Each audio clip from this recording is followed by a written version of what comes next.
बिस्मिल्लाहिर्रहमानिर्रहीम। अस्सलाम वालेकुम। आज हम जिस बीमारी के बारे में बात करेंगे वो है नज़र ना आने वाली बीमारी, यानी कि इनविजिबल इलनेस। क्या मेडिकल फील्ड में ऐसी कोई बीमारी है? जी हाँ, बिल्कुल ऐसी बीमारियां हैं। इसमें मरीज़ बहुत ज़्यादा तकलीफ़ में होता है। ये कुछ ऐसी बीमारियां हैं जिसमें मरीज़ ख़ुद को बहुत ज़्यादा तकलीफ़ में महसूस करता है। ये सिर्फ़ मरीज़ को ही मालूम होता है कि वो कितनी तकलीफ़ में है।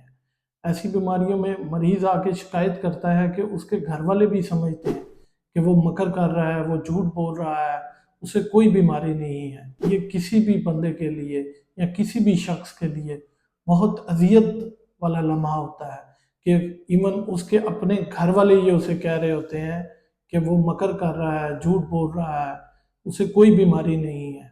जी हाँ, ये बीमारी क्या है?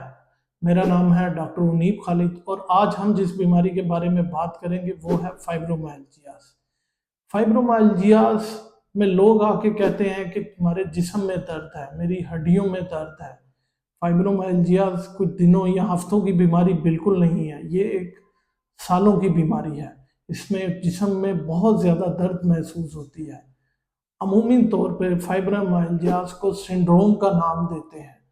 मेडिकल फील्ड में सिंड्रोम उस बीमारी को कहते हैं जिसमें एक बड़ी तकलीफ होती है और उसके साथ साथ तीन चार छोटी तकलीफ होती हैं। इसी तरह फाइब्रोमाइल्जिया भी दर्द का सिंड्रोम है, यानी ये पेन का एक सिंड्रोम है जिसमें जिस्म में बहुत ज़्यादा दर्दें होती हैं। इसके अलावा मरीज आके शिकायत करेगा कि उसकी हड्डियों में दर्द है, उसको जिस्म में पट्ठों में खिंचाव, बहुत ज़्यादा खिंचाव महसूस होगा, वो नींद ना आने की शिकायत करेगा। इसके अलावा वो याददाश्त में कमी की भी शिकायत करेगा। इसके अलावा उसके निज़ाम और पेट का निज़ाम भी ख़राब हो जाएगा। वो बार बार उल्टी आना, बार बार डकारे आना और लूज मोशन या कॉन्स्टिपेशन, कब्ज़ की शिकायत भी करेगा। इसमें मरीज़ में गुस्सा, डिप्रेशन या परेशानी बहुत ज़्यादा हो जाएगी। अमूमन ये देखा गया है कि फाइब्रोमाइल्जियास के मरीज़ों में खुदकुशी का रुझान बहुत ज़्यादा होता है। ये डिप्रेशन की वजह से होता है और ये रिसर्च में भी साबित कर दिया गया है। आप अंदाज़ा करें कि आप कितनी तकलीफ़ में होंगे अगर आपको ये मर्ज़ मुब्तला है और आपको कोई झूठा और मकार कहे, बल्कि आपको लोगों की सपोर्ट की ज़रूरत होती है। ये बात बहुत ज़्यादा समझने की ज़रूरत है कि फाइब्रोमाइल्जिया क्यों होता है, किन मरीज़ों में ये फाइब्रोमाइल्जियास के होने का चांस ज़्यादा होता है और इसको तशखीस या डायग्नोज करने के लिए कौन से टेस्ट करवाए जा सकते हैं। फाइब्रोमाइल्जियास क्योंकि पट्ठों या गोश्त की दर्द की बीमारी है तो इसमें इतने ज़्यादा टेस्ट नहीं हैं। ये एक क्लिनिकल डायग्नोसिस है। क्योंकि ये दर्द पट्ठों या जिस्म की नहीं है, इस दर्द का ताल्लुक हमारे हराम मगज़, दिमाग या नसों के उस सिस्टम को है जो कि दर्द को कंट्रोल करता है। उस सिस्टम में पर प्रॉब्लम आने की वजह से ये दर्दें बहुत ज़्यादा हो जाती हैं। फाइब्रोमाइल्जियास के मरीज़ों में आम लोगों की निस्बत दर्द को महसूस करने की सलाहियत बहुत ज़्यादा हो जाती है, क्योंकि इनके दर्द के कंट्रोल वाले सिस्टम में बहुत ज़्यादा प्रॉब्लम आ जाती है। ये बीमारी किसी को किसी भी उम्र में हो सकती है, लेकिन अमूमन देखा गया है कि ये बीमारी 30 से 50 साल की उम्र में ज़्यादा लोगों को होती है।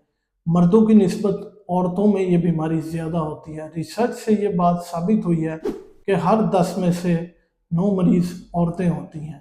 अब बात है फाइब्रोमाइल्जियास के लिए कौन से टेस्ट करवाए जा सकते हैं, कि ये एक क्लिनिकल डायग्नोसिस है।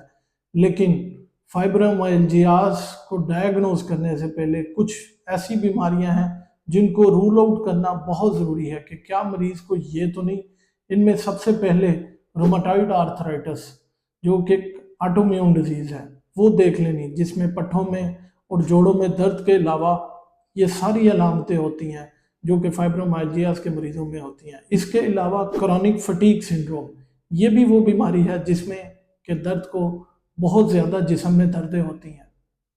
अब बात यह है कि अगर कोई डॉक्टर आपको ये कहे कि आपको फाइब्रोमाइल्जियास है तो आपके वो कुछ पॉइंट्स लाजमी चेक करेगा जिनको हम टेंडर पॉइंट्स कहते हैं, जिनको दबाने से ये दर्दें बहुत ज़्यादा हो जाती हैं, जैसा कि गर्दन के और छाती के अगला और पिछला हिस्सा, घुटनों और कोहनियों से निचला हिस्सा और پیٹ سے نچلا حصہ، یعنی کہ جس کو ہم بٹکس کہتے ہیں۔ اگر آپ کو فائبرومائلجیا کے بارے میں کچھ اور بھی پوچھنا ہو تو نیچے کے نمبر پہ واٹس ایپ کریں، انشاءاللہ آپ کی مکمل رہنمائی فرمائی جائے گی۔ امید ہے یہ معلومات آپ کو بہت فائدہ مند ثابت ہوں گی۔ اپنا اور اپنے پیاروں کا بہت سا خیال رکھیں، دعاؤں میں یاد رکھیں۔